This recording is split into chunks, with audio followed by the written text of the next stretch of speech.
Mel Albin. I'm the host and the founder of the Jazz Confusion My Power name Hour. is Dion Parson, and I'm honored to share my passion of music with you, our listening audience, through my cultural heritage.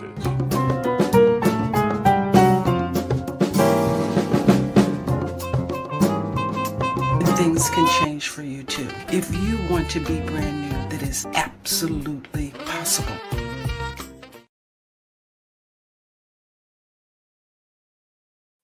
Good evening, everybody, and welcome to another edition of the Jazz Confusion Power Hour.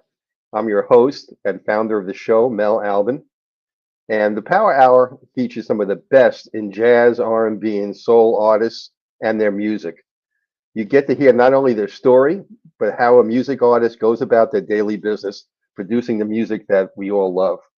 We take you backstage into the mind and daily life of the artist, and the Power Hour broadcasts weekly on the Source TV radio network. We broadcast live in streaming 4K, and we're the only station I know of that broadcasts in Dolby True HD.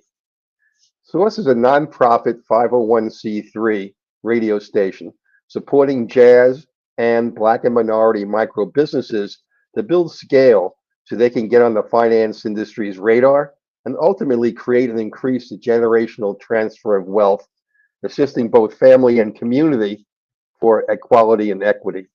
We depend on listener contributions at Source and the artists who appear on our shows for mutual support, and also sponsors to cover the cost of broadcasting. So any donation you make to Source keeps jazz alive and well, and your donations are greatly appreciated, and remember, they're always tax deductible. The Power Hour has had over 150 amazing artists, well-known and becoming well-known musicians and vocalists. Some of the artists in the Power Hour include Eric Roberson, Mesa, Brian Culbertson, Paul Brown, Raheem DeVaughn, Reagan Whiteside, Alex Harris, Greg Adams, Tom Brown, Costello, Eric Darius, Pieces of a Dream, Kamasi Washington, Keiko Matsui, Kim Scott, Sheryl Crow, Billy Ocean, Annie Lennox, Dwelle, Maria Antoinette, Miss Monet, Yulia, Samara Joy, Blake Aaron, Terry Woman, Her, Aisha, Hillary Cole, Mavis Swan Poole, Cecily, Dion Parson, Tammy McCann, Jeff Beck, and Eric Burden. And we've had many, many others. I want to give you just a variety so you can understand the quality of the artists that we've had on the Power Hour. And tonight's no exception. The youngest of three children, she grew up in the Miracle Mile and then Beverly Hills. She began piano lessons at age 5 years old.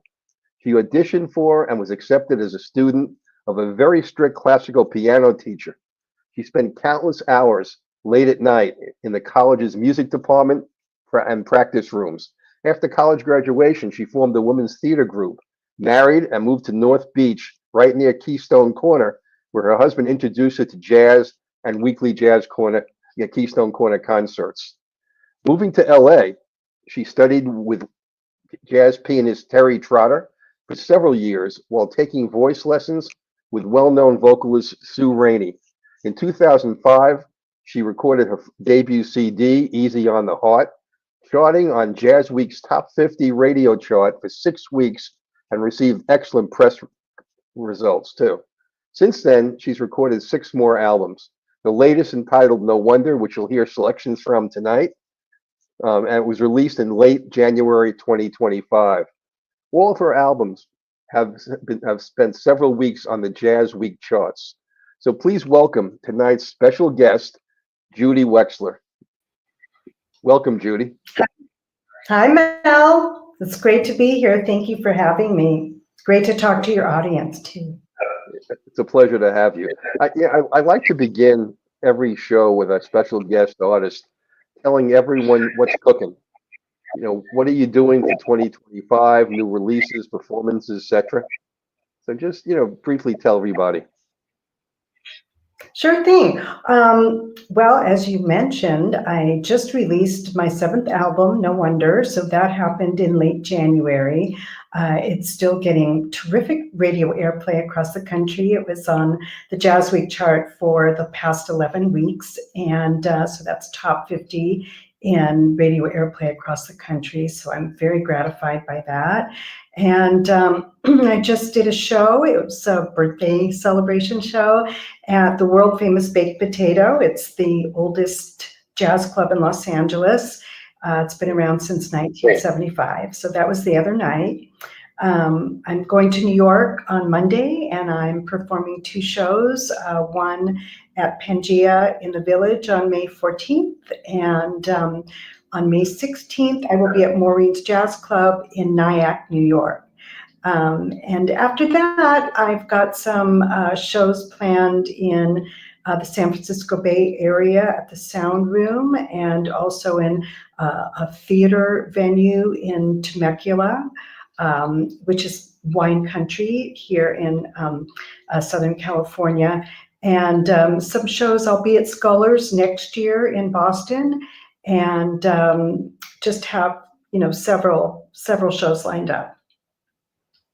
In terms of projects, I'm just still working on No Wonder, and singing the music from that in the venues I'm going to. I just also did a show in Palm Springs.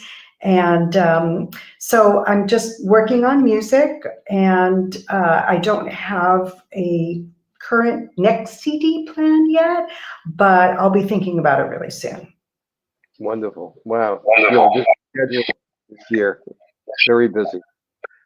So, I like to give listeners an idea about how an artist becomes an artist, from their early childhood memories of music in the household.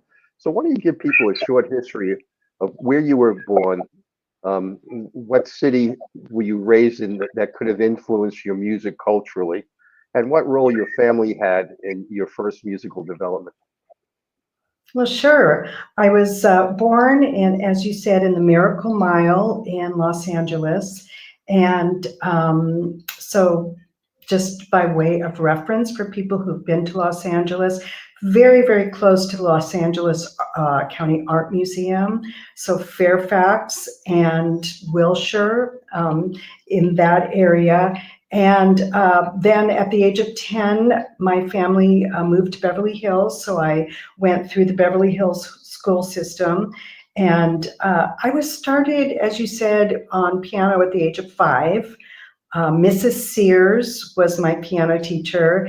And I had a very strict father who made sure that I practiced every single day. And this is going to age me, but I have a memory of when the Beatles were first on the Ed Sullivan Show, and I was in the living room practicing the piano, and very uncharacteristically, my father yelled out, "Come on in here and watch this." And I was like, what? He's pulling me away from my practicing? What could possibly be going on? So that was the first time the Beatles came to America. I'm glad he did that. And so that was my upbringing. He himself was a very big music fan. He always wanted to play the saxophone. He grew up in Montreal, and my grandparents had just enough money for his older siblings to pay for, one uncle's violin lesson, the other uncle's piano lesson, and my father wanted to play the saxophone, but they ran out of money. So he was himself a frustrated musician. He had a huge booming voice that he sang all the time around the house. We would go shopping together when I was a little kid.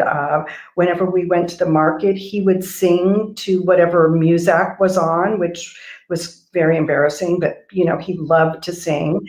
And at home, he played Benny Goodman, he played Ella Fitzgerald, classical music, Rachmaninoff, Bach, Debussy, more modern classical music. And so there was a whole range of mixtures of course, Frank Sinatra and Tony Bennett, and musical theater too. He played cast albums. And my parents were great in that they took us to musicals when we were young. The Music Center here in Los Angeles was, when I was a child, was just being built. And so we had great venues to see some, and the Pantages Theater, all sorts of Shrine Auditorium. There were lots of musicals that they took us to, including school. The schools were very active in music education back then, unlike today with elementary school and definitely high school too. So I feel like I had a broad exposure to music. I don't feel like I was a willing subject all the time, but for whatever reason, when I graduated high school and then went to college at UC Santa Cruz, I was really drawn, even though I was a theater major, and because I've been a lot of plays at Beverly Hills High School, I was a theater major in college, also a psychology major. I had planned to become a clinical psychologist, which that changed as the years went on. But I took on both majors and I got degrees in both. But I did study with this classical piano teacher, and she was very strict. And I think it was a combination of loving the feeling of practicing, just loving practicing. Now that I was on my own and there was nobody to prod me to go practice, and it was a way for me to deal with my loneliness of being away from home. So I put a lot of time and love and effort into that.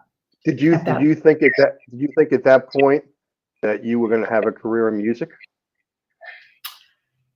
No, I think if anything, I thought I was going to be an actress. Okay, why don't you tell us about that? Because I know you had two careers, and your first career was really in acting. So why don't you tell us about that, how that happened, and when did you switch to music? Sure.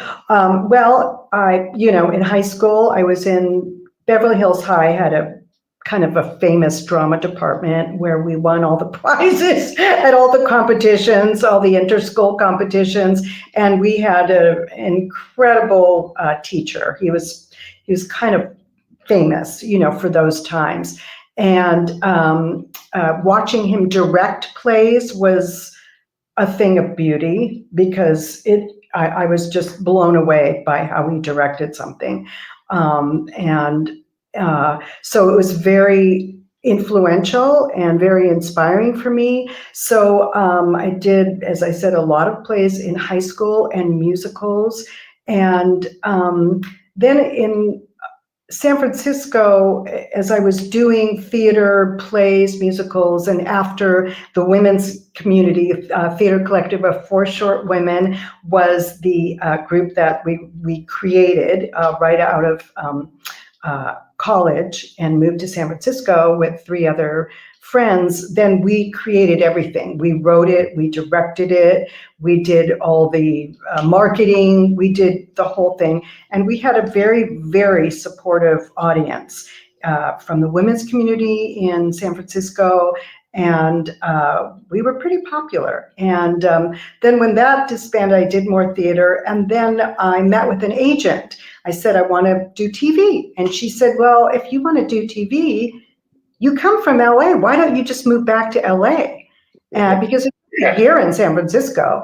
And so my boyfriend at the time, he was very open to moving to Los Angeles because we felt that San Francisco was getting a little small for what we wanted to do.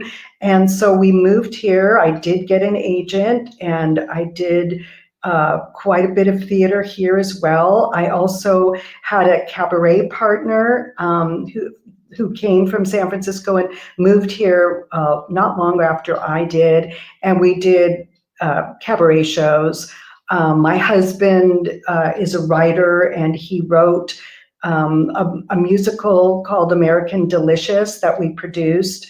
It's kind of a Gracie Allen, Jack Burns kind of live radio show musical that was a lot of fun. And then I just kept auditioning, and I was in a couple of TV things. And so although I really enjoyed it, and I enjoyed the camaraderie of rehearsing and being in a cast and having this be a group effort with a lot of other people, after a while it became a little bit depressing, going for auditions all the time. And so I finally just said, you know what, I've had enough. And while I was studying at the comedy group, the Groundlings, which was kind of the birthplace of Second City and in Chicago, and the Groundlings in Los Angeles, brought lots of people to SNL, Saturday Night Live. So I was studying with some of those teachers, and I ended up completing the entire class, which was 4 really very difficult. It was 2 years of studying with the Groundlings, and it's an improv comedy and sketch comedy. And so I graduated from that. And my friend in the class said, you know what, I'm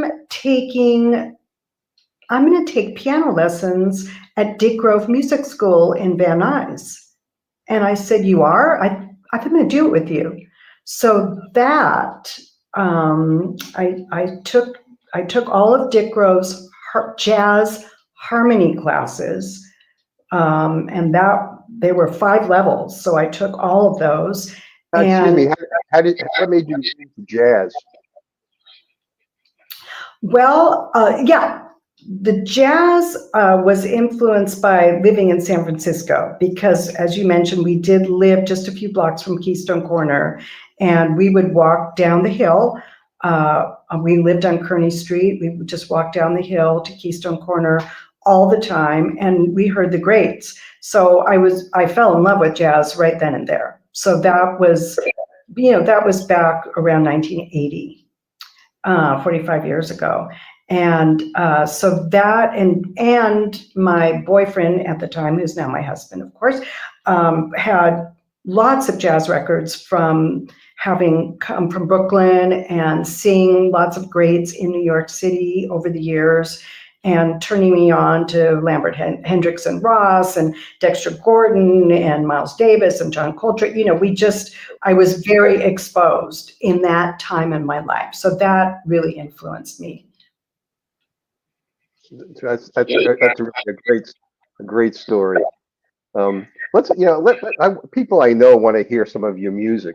So why don't we play the first song of the evening? And the first song I want to play is called "Firm Roots," What You Need to Win. So why don't you tell people a little bit about creating that song, about the LP you were working on, and where did you get the name for the song? What is it about? Well, the instrumental was written by Cedar Walton, and Kitty Margolis, who I was a fan of when I lived in San Francisco. She sang at that time in jazz clubs. She wrote the lyrics, and she collaborated with Cedar Walton on that, and he approved those lyrics. And I love the lyric. I love the instrumental. I like the energy of it. And I really love the lyrics because it's really all about having a strong center and feeling confident, and firm roots are what you need to win. So it's about having a positive spirit and moving forward, doing what you want to do. How do you choose a song, Judy? I mean, obviously there's a gazillion songs to cover. Why this song, and from this composer and this lyricist? Why were you drawn to this rather than something else? Sure, I'm super picky about songs, so I'm glad you asked that question. Well, it seems self-evident, but for me, song has to have a great melody and a great lyric. And tell a story. So this particular lyric tells a story. I love the energy and I love the melody of Firm Roots that Cedar Walton wrote. And the combination just it inspires me, makes me want to sing it. And it's also a challenging song to sing. So great, here's something I can work on. And so I worked on this a lot. Wonderful. Well, let's play for everybody Firm Roots or What You Need to Win. This is by Judy Wexler, and we'll come back and talk some more in a minute.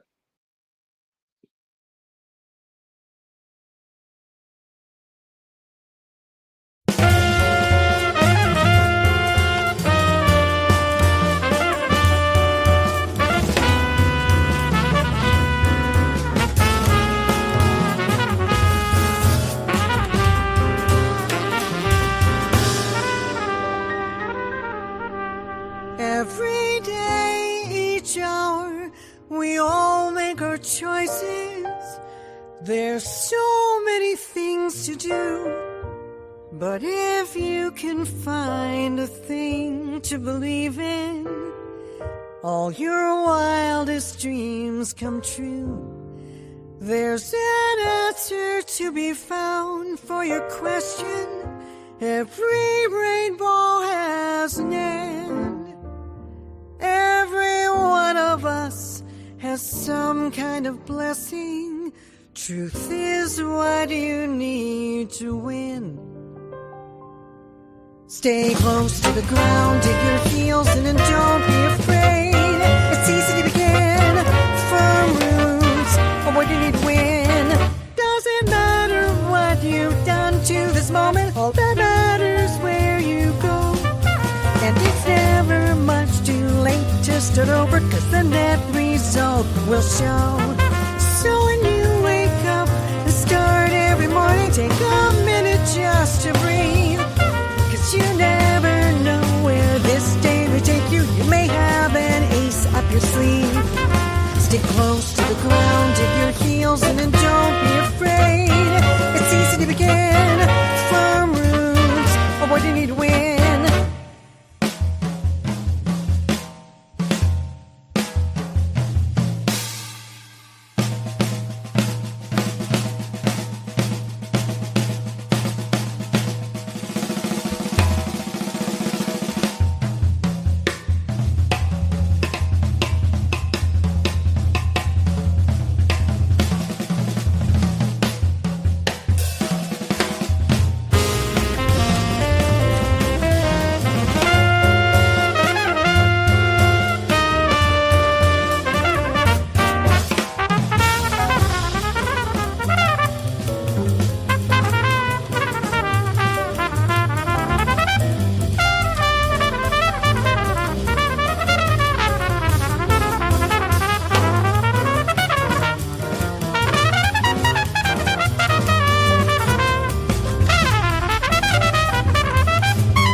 Start over, 'cause the net result will show.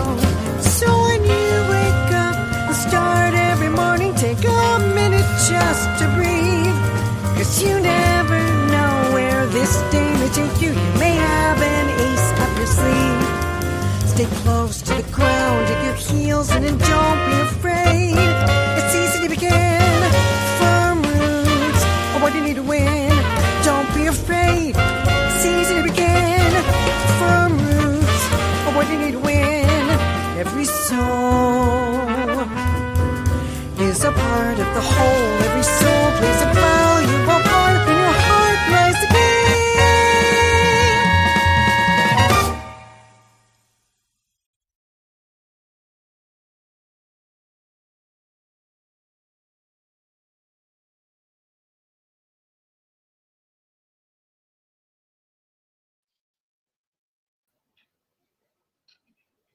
That's really lovely.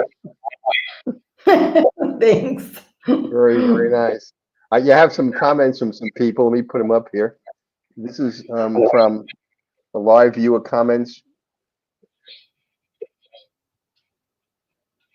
Huh. That's not the live. That's not a comment. Let me try this one. Here we go. Portia Logan. Sounds like a show tune. Was this part of a show? No, this is a jazz composition, originally an instrumental by the famous pianist Cedar Walton, the late great. Okay. Another comment.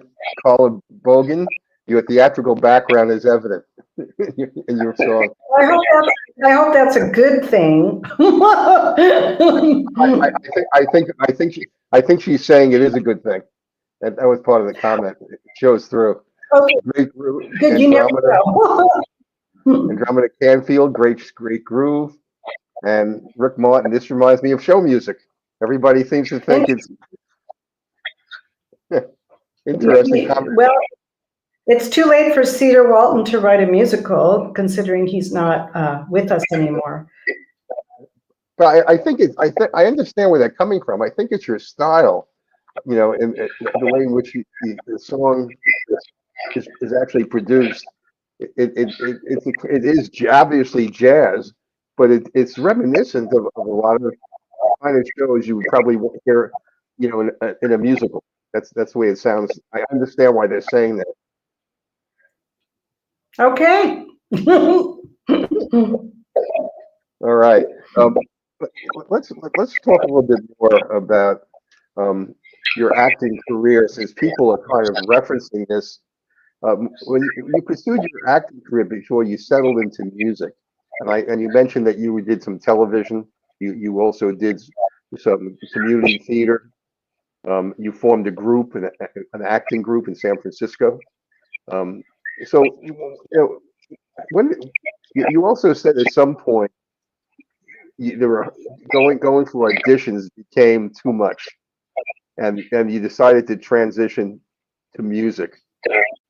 How do you make that transition? I mean, how did you prepare yourself to now become a vocalist?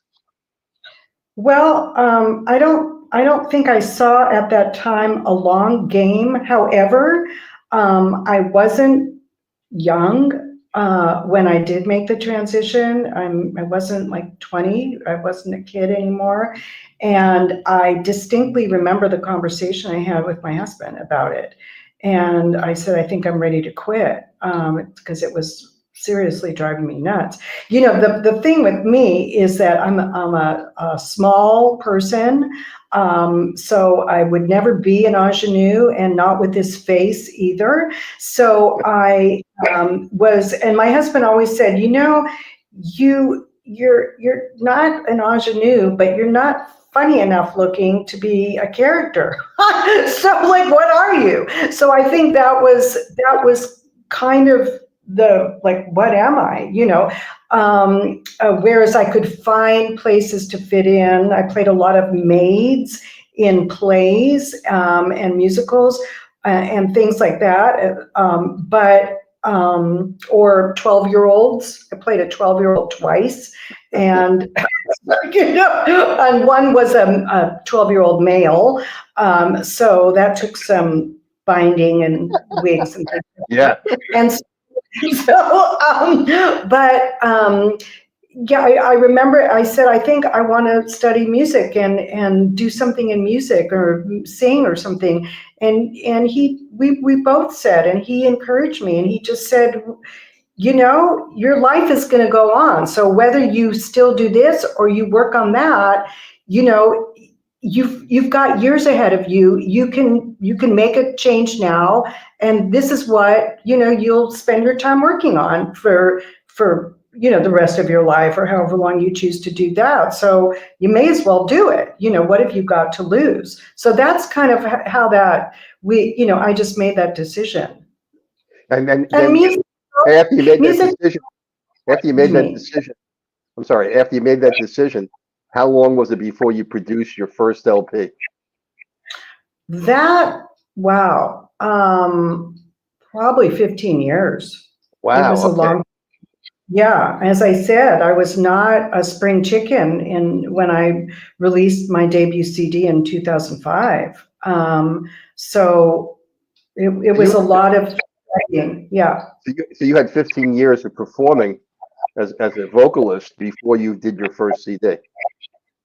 Yes, I actually got my first jazz gig in 1999. So, I don't actually remember the year I made that decision. I know I lived in this house, so it was somewhere in the 90s. I don't think it was 90. It was a little bit after that.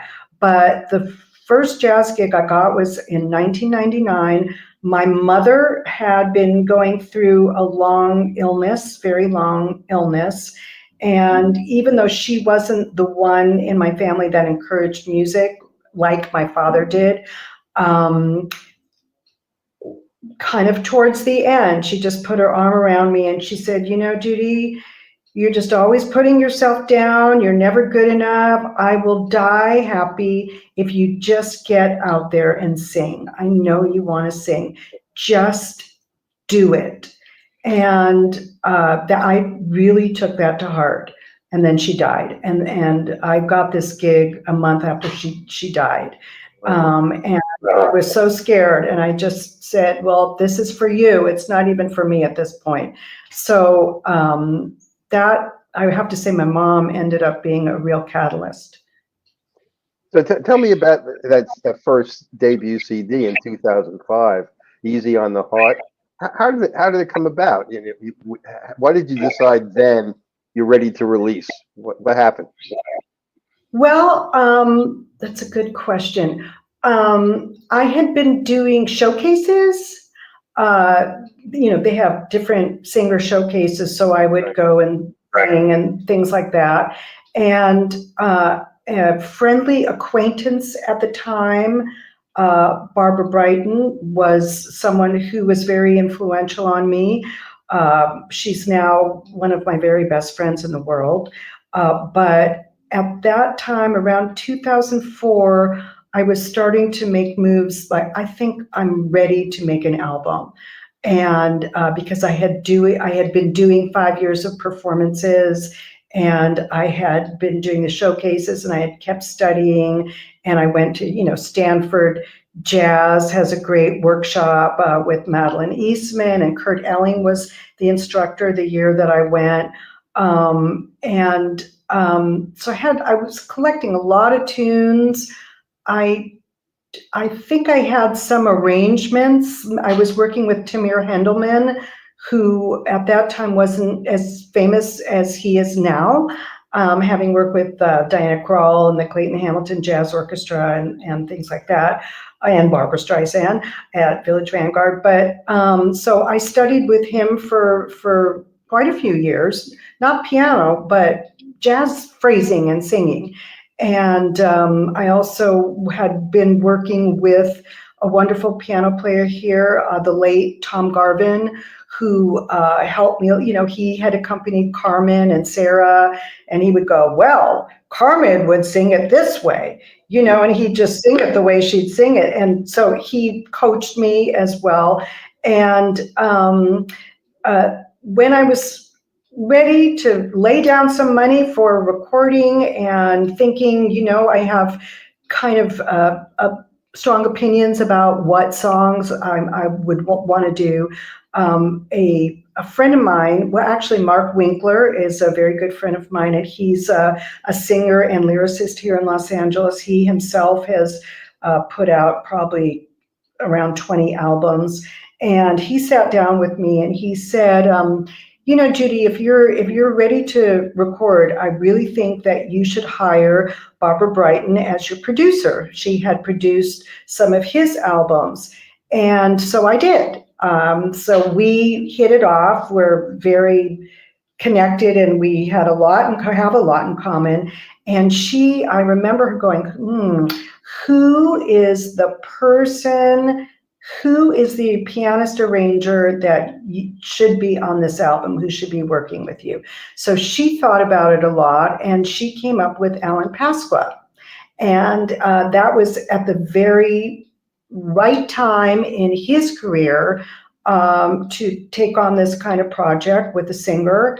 And the I think it was a brilliant idea by her. I mean, definitely brilliant, because his arrangements were different than the ones I had been using from Tom Garvin. They're very, he's harmonically fascinating to me, his use of harmonics and a more kind of spare arrangement. Nothing is overly arranged, all very tasteful, and all fit in with my style. And so we worked together for a couple of months on this project. At that time, I knew absolutely nothing about production. So I knew nothing. And so I depended on Barbara, and I depended on the engineer, who we had a great engineer, Jeff Gillette, who is also no longer with us. And Alan's arrangements were fabulous. So the band came in, recorded, and I did my vocals separately afterwards. And together with Barbara and the engineer, we produced this album. It's really all produced by Barbara. And since then, I produced my own albums. But Did you ever consider a record label at all? Well, I had a record label, but there are record labels and there are record labels.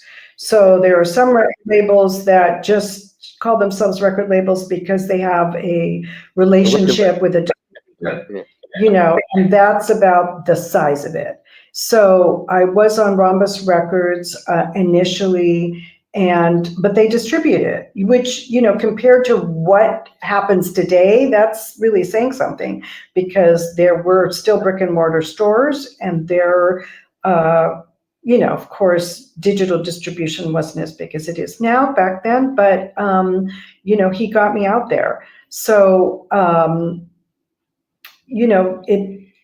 I got really good press from that album. It was a different kind of album than your usual jazz vocal album. I did a Bob Dylan tune. People weren't doing that back then. And Alan Pasqua had toured with Dylan for a year, so he was really into it. And, so there were some more unusual selections, and I think it resonated with people, and jazz radio played it. So I charted, for quite a few weeks, and so it was very encouraging. Good. That's a great story. I'm glad we had time to talk about that. Let me shift gears and ask you a thought question. And this is a question one of the only questions I repeat with every artist, because I'm always interested in their answer.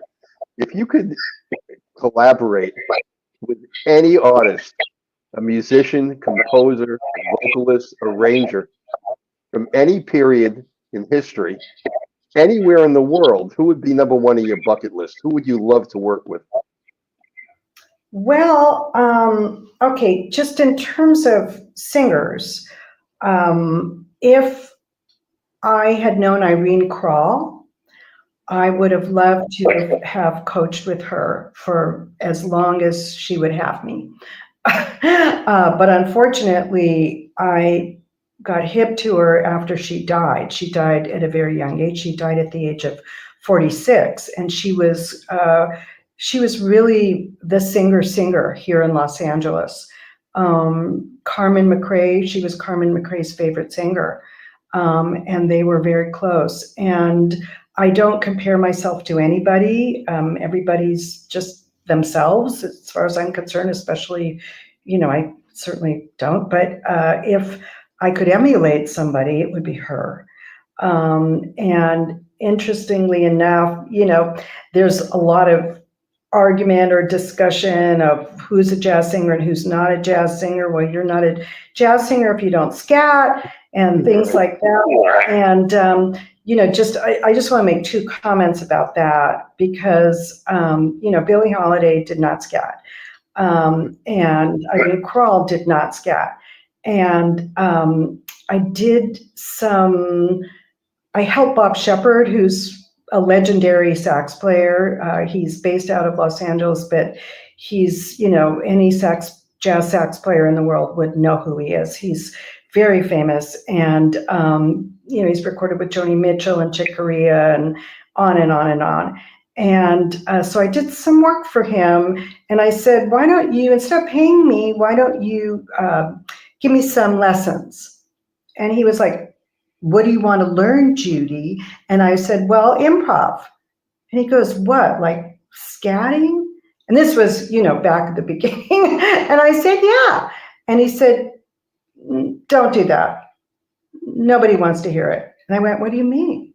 How can you be a jazz singer if you don't scat? He goes, you don't need to be a jazz singer you don't need to scat to be a jazz singer. And then I brought up various people who I thought were really proficient at scouting. He was like, no, they don't do what horn players do. I'm sorry. He said the musicians really don't want to hear it. Now that is arguable, of course, because everybody's got their own opinion about that. But at that point, the basis of scatting came out of New Orleans and St. Louis. It was very peculiar to both of those towns. It is not something that's universal at all. So, it definitely came. So much of it came out of New Orleans, and that's where most of the scatting started. And then you found it in St. Louis too, but you don't find it in New York that much. You don't find it in Kansas City. A lot of jazz venues, a lot of jazz cities, you don't hear it a lot. It's very peculiar to some locales, some jazz communities. Yeah, that's really interesting because, when I was coming up, there weren't these jazz programs in the universities. I'm not sure exactly when they started, but they weren't around when I was going to college. But improv and scatsing is very heavily focused on in the current jazz vocal programs. So I think a lot of the younger singers feel that they must do it. They've studied that, they've been encouraged, they've probably been told that you need to do it to be considered a jazz singer.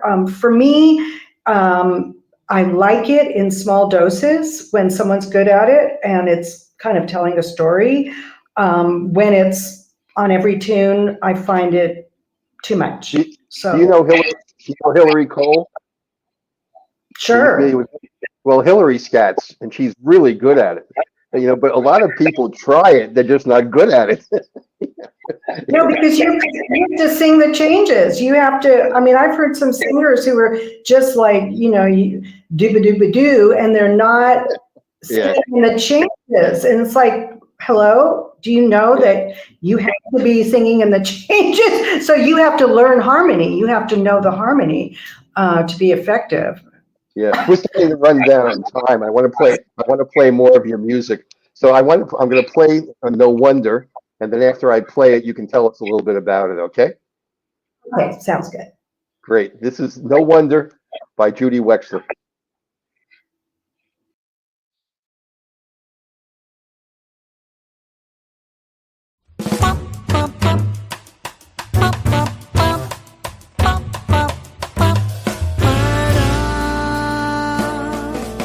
Take your fear right on your silence. Don't look back, you move so well within your space. I despair, your vacant looks don't prove a thing. I wish I knew the bottom of your heart could sing. Take my lead right on your smile. Don't look back, you move so well within your space. I realize my needy eyes don't mean a thing. I know you know the bottom of my heart can sing. Have you got a heart? What's in it? I have got one song. Your name's on it. I can hum it. Do you hear me? I can whisper. Do you feel it? I can scream it. I can blow in your ear. Will you follow? Will you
silence. Don't look back, you move so well within your space. I despair, your vacant looks don't prove a thing. I wish I knew the bottom of your heart could sing. Take my lead, right on your smile. Don't look back, you move so well within your space. I realize my needy eyes don't mean a thing. I know you know the bottom of my heart can sing. Have you got a heart? What's in it? I have got one song. Your name's on it. I can hum it. Do you hear me? I can whisper. Do you feel it? I can scream it. I can blow in your ear. Will you follow? Will you follow me,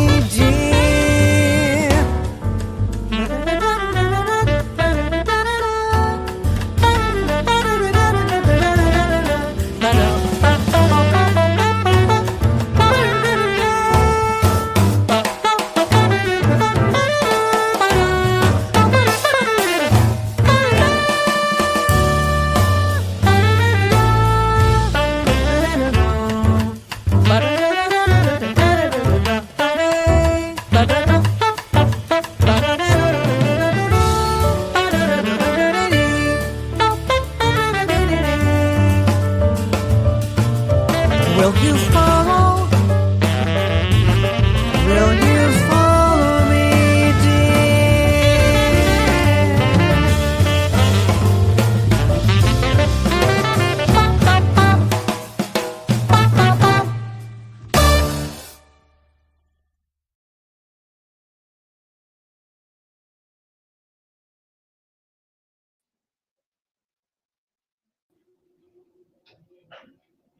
Great song.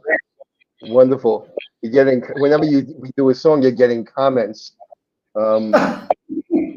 Here's a comment from someone. Louis Sambuca, your jazz style is so theatrical jazz, like Ella, Sarah, Billy, and Dinah. That's a nice compliment. Yeah, not too shabby to be compared to those people. No, I think Thank you. what we keep seeing here, people keep saying they were theatrical jazz vocalists, and they're putting you into that group, which is kind of nice compliment. Here's another one. You've integrated elements of theatrical performance and storytelling into your jazz vocals. Thank you. Yeah, I mean, yeah, it's interesting because the lyrics to me are king or queen. Like, they're God, in enunciation and feeling and meaning and, trying to, I did study with Stella Adler. I failed to mention that. Wow, that's great. And it was You had great training. You've had some great training. You've been everywhere. Yeah, and and she said something that is always, it was terrifying. First of all, it was 3 months of just utter terror. But she said something that has always stuck with me. She would always go, reach my mind, reach my mind. And that, and if people weren't coming across in their communication, then she would start yelling. And that, that always stayed with me, reach my mind, communicate with me. So that, I guess that had an influence. I want to play another one of your songs. I mean, people are really enjoying it so much. But I want to play The Summer Knows. Okay. I love that arrangement. Yeah. No wonder. That's another one that you did. Yeah, you just played that. Yeah. I'm saying that these are all songs. I'm just repeating to everybody from your new LP. No Wonder is one of them, and also the first one we played tonight was Firm Rock. Yes, and so these are all selections from Judy's recent LP, which you should go out and get immediately. So let's play the next. Yes, Let's play. please. Yeah, let's play the next song, which is the night we called it a day. Oh, were you going to play the Summer Knows? Oh, I'm sorry. I'm sorry. I apologize. I was going to play the Summer Knows. My mistake. And then we'll talk for a few more minutes and get to another song so people can hear your wonderful music. So this one Thank you. is the summer knows.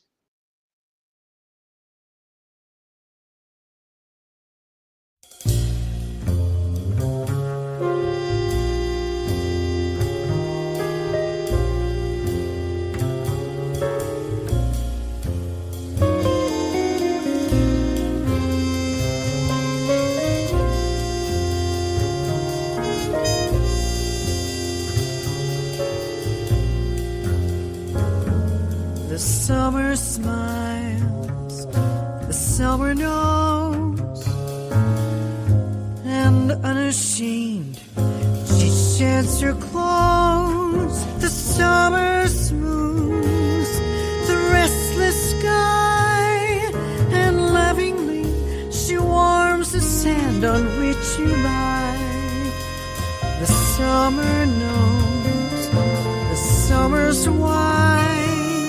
She sees the doubts within your eyes, and so she takes her summertime, tells the moon to wait and the sun to linger, twists the world round her summer finger, lets you see the wonder of it all.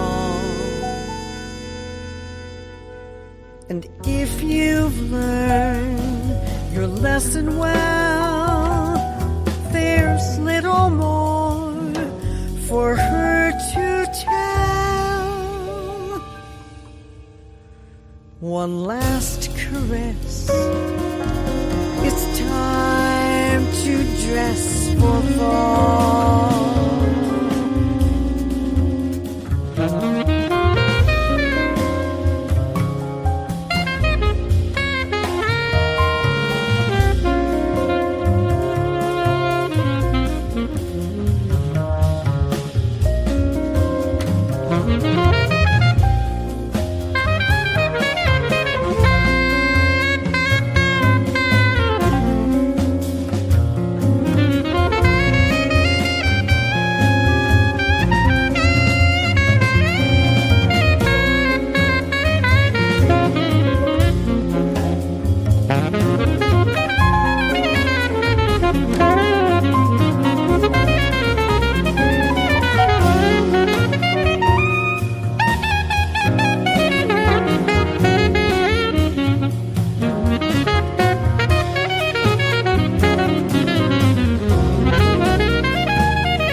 The summer knows, the summer's wise.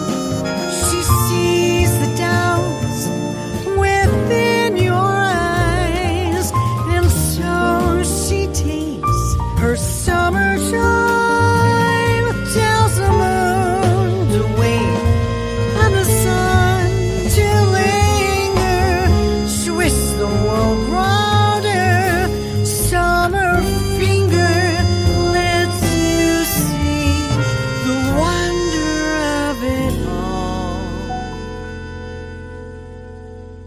And if you've learned your lesson well, there's little more for her to tell. One last caress, it's time to dress for fall.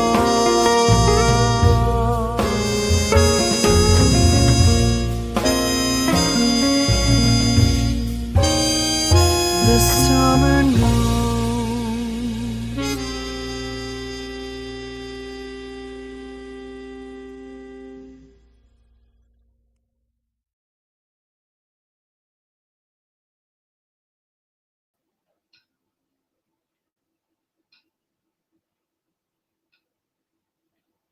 Oh, I can't hear you. I had my microphone turned off. I apologize. It wasn't my fault. I want to go a few more comments, go through a few more of them from people really enjoying your music. And then I want to talk about song selection and how you put together an LP. I want to spend a little time on that. So here are some of the comments that people are making to No Wonder. Great song, great arrangement, great musicians, and great vocals. Wow. That's from Oh, for thank people. you. I love that arrangement. Can I just talk 1 second about my pianist I've been working with for 19 years, Jeff Sure, go ahead. Mala. Yeah, he wrote, there are 12 tracks on this album, and my concept was to do 2-horn arrangements throughout, because he's a great writer, and he wrote a 2-horn arrangement for me on my second CD in 2008, Dreams and Shadows, that I just love so much. So I kind of wanted a whole album with that sound. And boy, he sure wrote some terrific arrangements, and this is one of them. So yeah, This is from Jose Yeah. Kenton. Who is that horn? Awesome. Who was it? Yeah, the horn player, I agree totally. His name is Danny Janklow. He is 31 years old. He lives here in Los Angeles. He is a fantastic player, as you heard, and he just came back from Blues Alley. He's been touring a lot. He's very successful, and he is gonna just, the sky's the limit for him. Great person and amazing. I just did a gig with him at the Baked Potato, so just so fun. He's wonderful. Yeah, here's Desmond Savage. Beautiful rendition. So, I want to play your last song, but I first want to talk to you about song selection. You've done 6 LPs. How do are they now? I'm sorry? 7. Oh, this one's 7th, but you've done 6 previous LPs. And Yeah. I'm just curious, for each project, how do you determine your song selection?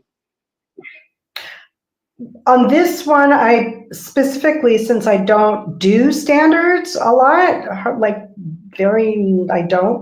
I specifically wanted to do more standard material. So that was just finding what I consider to be in the standard realm, because some are obvious and some are less done, that weren't done to death. So like Weaver of Dreams and That Sunday, That Summer, that are great songs, but they're not overly performed. And so that's what this project was. My previous project was Back to the Garden, which was all songs from the 60s. And it was some Summer of Love, some just songs from the 60s, and with jazz arrangements and background singing. And so those songs, were, a lot of them were songs that I knew growing up, that I heard on the radio and loved. And not that I was a little bit too young for the 60s, so I was more of a 70s person, but I had an older brother, so he played everything. And then the prior CD in 2019 with Alan Pasqua was Crowded Heart, and that specifically was modern standards. My concept was I want 10 tracks of songs that I consider could be standards. So in other words, what a standard is something that is recorded a lot.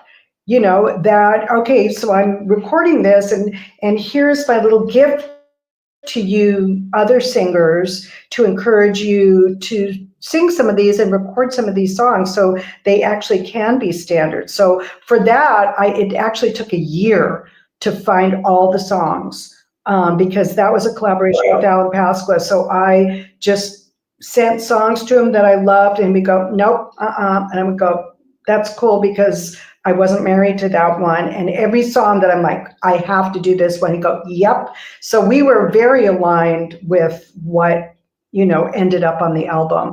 and some great songs that, are by like Gregory Porter or Larry Goldings or Alan Broadbent, that people, don't sing a lot. So, so I just consider songs that if there's no thematic thing happening, then I just consider songs that move me somehow, that I feel like I can tell the story, that there's something there, and of course with a beautiful melody. Well, you've done 7 albums over now a 20-year period. What haven't you done that you really want to do that is something challenging for you? Well, I really would like to do, and maybe I'll kind of crystallize the theme at some point later this year. But I would love to do like a 50s. Yeah. I'm just trying to think of not a 50s like June Christie, not that. I'm thinking more, and not hard bop, not that. I know it's centered around the 50s, 50s jazz. And so I still haven't figured out exactly, but something that has 10 tracks or 12 tracks of 50s music that is modernized. Does any one come to mind? Any one song that Not at the moment, not in this interview. The reason I say that is because right after I released this, my husband and I were listening to something and I was like, oh my God, I love this so much. And it was instrumental, it wasn't a vocal, it was instrumental. I was just like, oh my God, this is the music I want. Yeah, sorry, I can't be more specific at the moment. That's okay. Let's play the last song of the evening because we're really running out of time. I want to play the last one, which is The Night We Called Just a Day. The Night We Called It a Day. Yeah. So why don't you tell everybody a little bit about that track and why you decided to include it? I always seem to think it's a good idea to put a ballad to close the album out, to leave, if people are listening to it as a gestalt, which so few people do these days. But for my reasons, I wanted to have something bittersweet. And it's a simple arrangement. It's not one of the 2-horn arrangements. So I wanted to just kind of tone it down. And this song, excuse me, I really love this song. It's such a sad song. It's that moment in time where you just go, we had a good thing and that was then, and let's just call it a day. It's a resignation. Got it. I'm just curious too. When you're on stage and you're performing, do you perform only songs from your LPs, or do you have a different repertoire? I do a combination of various songs from most of my albums. I think almost all the albums are usually represented in any given set. Excuse me, I must take a drink of water. Go ahead, sure. I have one sip in there. But I have a lot of songs that I do that I haven't recorded, and maybe I will, and maybe I never will, but I love them. That's where I was going with this. Are there songs that you perform that you haven't recorded that you want to record? Does that help you make decisions when you're performing? Yeah, it does, because if I at the Baked Potato, I got a review. I didn't know this writer was going to review the show, but he reviewed the show, and it was like the most beautiful review I've ever read, because he focused on how the music made him feel rather than trying to be critical. He just said, this is what I felt when I listened to this. And so that is meaningful to me, because it's my whole raison d'etre of performing, is to make people feel something. So if people respond to a certain tune, then I feel like, yes, maybe I should record it at some point. Have you done that? Have you ever done that before? Or were you something you performed that you did record? Oh, sure, absolutely. A lot of songs. Sure. Absolutely. I was just curious how you view your stage performances and your recording sessions and how they interrelate, and how you come up with an LP. Does do your performances influence your song selection for an LP? And apparently it does. Yeah. Yes, I mean, for example, with this album, I sang Weaver of Dreams, and I sang The Summer Knows, and I sang That Sunday, That Summer, just as a piano trio arrangement on gigs for at least a year or two. And then I went, wow, those could be two-horn arrangements. And, Jeff Colella, I went, yeah, absolutely. So they ended up on the album. Sure. Wonderful. Wonderful. So let's play the last song of the evening for everybody. The night we called it a day, and then we'll come back and wrap up.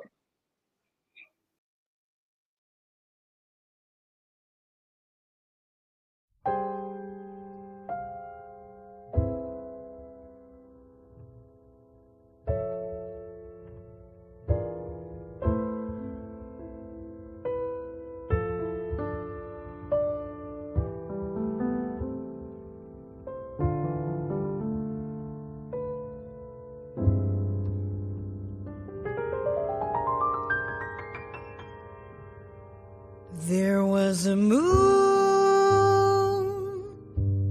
out in space, but a cloud drifted over its face. You kissed me and went on your way. The night we called it a day. I heard the song of the spheres like a minor lament in my ears.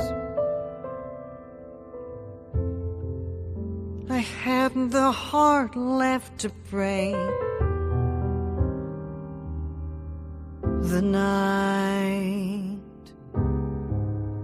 we called it a day. Soft through the dark, the hoot of an owl in the sky. Sad though his song, no bluer was he than I. The moon went down, stars were gone, but the sun didn't rise with the dawn. There wasn't a thing left to say. The night we called it a day.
there wasn't a thing left to say.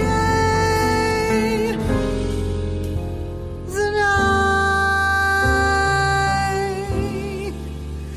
we called it a day.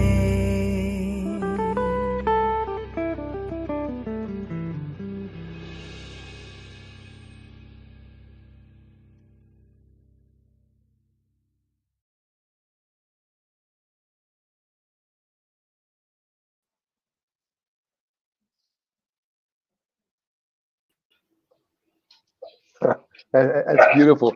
We have to wrap up with this one comment I want you to see so you can answer this fan of yours. If you could choose one of your LPs, which one is your favorite? I want that one. Oh, that's so sweet. This one, no wonder. This one? But yeah, Zach, you should also check out, you can stream it or what have you, obviously. Check out Back to the Garden and check out Crowded Heart. I'm very proud of all of my albums, but I'm especially proud of my first three. Quite frankly, the second one was the most successful in terms of, I had an NPR weekend edition for that one. That was back in 2008. For Crowded Heart as well in 2019. But yeah, I would say this one would be my favorite of all. No wonder. Thank you. Wonderful. Well, I'm sure you're going to get it. Why don't you tell people how they can become a fan, what your website is, and where they can find your music? Thanks, Mel. My website's judywexler.com, just my name, judywexler.com. And I would love it if people followed me on Instagram because I post music and I post about shows and I post about shows I'm seeing. So that is just at Judy Wexler. At Judy Wexler, please follow me on Instagram. And I do have a Facebook band page. It's judywexler.music on Facebook. That's my band page. And I do have a distributor, a really great distributor for No Wonder. So this CD can be found on Bandcamp, my Bandcamp page. Just Google Judy Wexler No Wonder Bandcamp and you can find it. That's probably the best way for me to sell, but it's also available on Amazon and everywhere. Everything is streamed. It's it's in stores too, believe it or not. So I think it's easily findable. Wonderful. Well, look, it's been a wonderful evening with you. I've enjoyed it. We didn't get to half of the things I wanted to talk about. So we'll have you back again when you're ready to drop your next LP. Let me know. Thank you so much. And if everybody wants to hear Judy's music, it's going to be on the Source Radio. We're going to play it 3 times a day, 7 days a week. You'll hear all her different music, and you can request it if you want to also. So it'll be on the sourceradio.com, and you can tune in and hear all of Judy's music. So Judy, thank you so much. If you want to hang around for a minute afterwards, we can chat. Sure. Okay. Thank you so much for having me. Such a pleasure. And thanks to everyone listening. And thanks for your comments. Wonderful. Bye-bye, Judy. Well, that was wonderful. Judy is just a really accomplished vocalist and jazz aficionado, and she has a unique style, and I think everybody really enjoyed it tonight too. So remember to tune in next week for another edition of the Jazz Confusion Power Hour.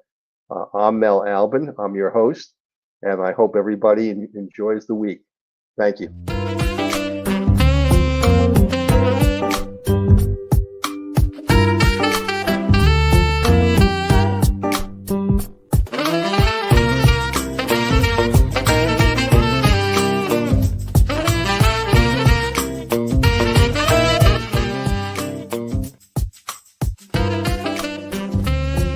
I'm Mel Albin.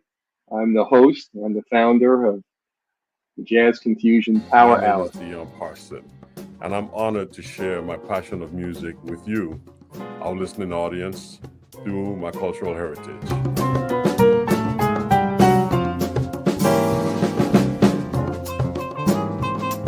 Things can change for you too. If you want to be brand new, that is absolutely possible.